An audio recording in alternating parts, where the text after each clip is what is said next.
নমস্কার, কাকলিস কুকিং হাবের নতুন আরেকটি ভিডিওতে আপনাদের সবাইকে স্বাগত। অনেক সময়ই আমাদের মুখে রুচি থাকে না, কিছুই খেতে ইচ্ছা করে না।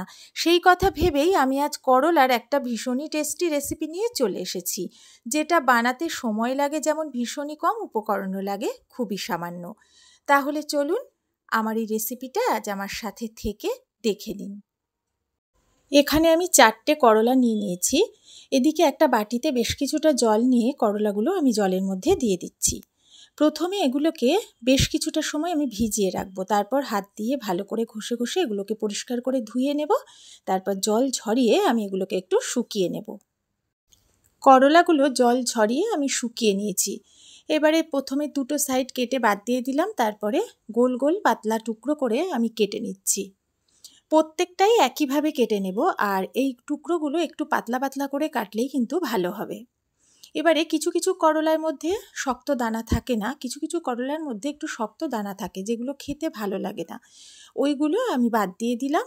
এখন দেখুন প্রত্যেকটাই এইভাবে পাতলা পাতলা টুকরো করে কেটে আমি রেডি করে নিয়েছি। এবারে আমি কিছু বিশেষ উপকরণ এর মধ্যে মেশাবো। এখানে আমি নিয়েছি 1 টেবিল চামচ মতো বেসন। বেসনটা আমি এর মধ্যে দিয়ে দিলাম, প্রয়োজন হলে পরে আর একটু মেশাতেও পারি। এবারে আমি দিলাম 1 চা চামচ ধনে গুঁড়ো, দিচ্ছি 1.5 চা চামচ আমচুর পাউডার। আপনারা আমচুর পাউডারের পরিমাণটা আরও বাড়িয়েও দিতে পারেন। এই রেসিপিতে আমচুর পাউডার দেওয়ার জন্য এটা খেতে কিন্তু ভীষণ ভালো লাগে। এরপরে আমি মিশিয়ে দিলাম ছোট 1 চা চামচ কাশ্মীরি লঙ্কার গুঁড়ো, ছোট 1 চা চামচ লবণ, দিচ্ছি 1/4 চা চামচ ঝাল শুকনো লঙ্কার গুঁড়ো। আপনারা এখানে ঝালটা আপনাদের স্বাদ মতো দেবেন, এখানে কাঁচা লঙ্কা বাটাও দিতে পারেন। এবারে দিয়ে দিলাম ছোট 1 চা চামচ জিরে গুঁড়ো আর 1/2 চা চামচ হলুদ গুঁড়ো।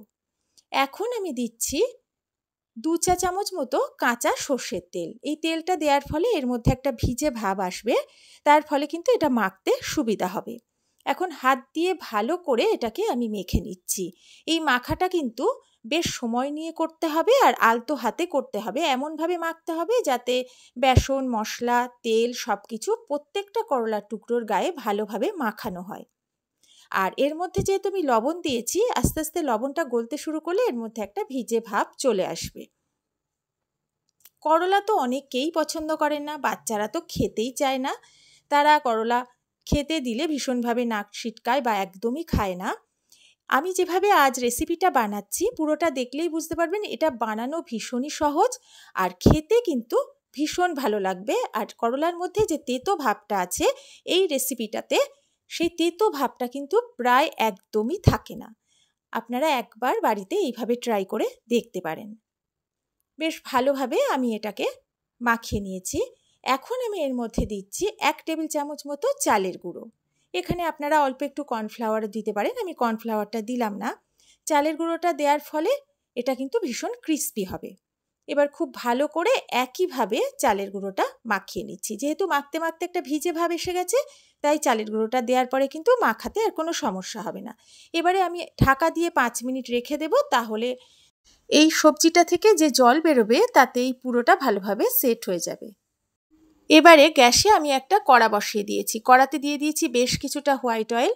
তেলটা খুব ভালো করে আমি প্রথমে গরম করে নেব, আর এখন কিন্তু তেলটা একটু বেশিই লাগবে।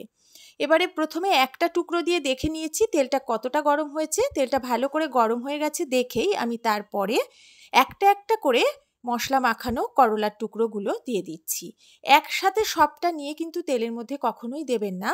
আর এখানে কিন্তু ছাঁকা তেলে ভাজতে হবে। যতটা পরিমাণ তেল নেবেন সেই পরিমাণ বুঝে একটা একটা করে টুকরো তেলের মধ্যে ছাড়বেন। আর গ্যাসের ফ্লেমটা মিডিয়ামে রেখে এটাকে কিন্তু নেড়ে চেড়ে উল্টে পাল্টে ভাজতে হবে। সমানেই কিন্তু এটাকে একটু নাড়তে হবে। দেখুন এইভাবে উল্টে পাল্টে আমি এটাকে ভেজে নিচ্ছি। বেশ সুন্দর করে ভেজে নিয়েছি। কালারটা ঠিক এরকমই আসবে, আর দেখলেই বুঝতে পারছেন যে কতটা ক্রিস্পি হয়েছে। আমি ভালো করে তেলটা ছেঁকে নিয়ে একটা প্লেটে এগুলো তুলে নিচ্ছি। তবে এইভাবে করলা ভাজলে এটা কিন্তু খুব বেশি তেলও টানে না। তেলের পরিমাণ আরও একটু বাড়িয়ে দিয়ে আমি একটু বেশি পরিমাণ করলার টুকরো দিয়ে দিয়েছি। এগুলোকেও একইভাবে নেড়েচেড়ে উল্টে পাল্টে আমি ভেজে তুলে নিলাম। সবগুলো একইভাবে ভেজে নিচ্ছি। সব করলার টুকরোগুলো আমি ভেজে একটা প্লেটে তুলে নিয়েছি।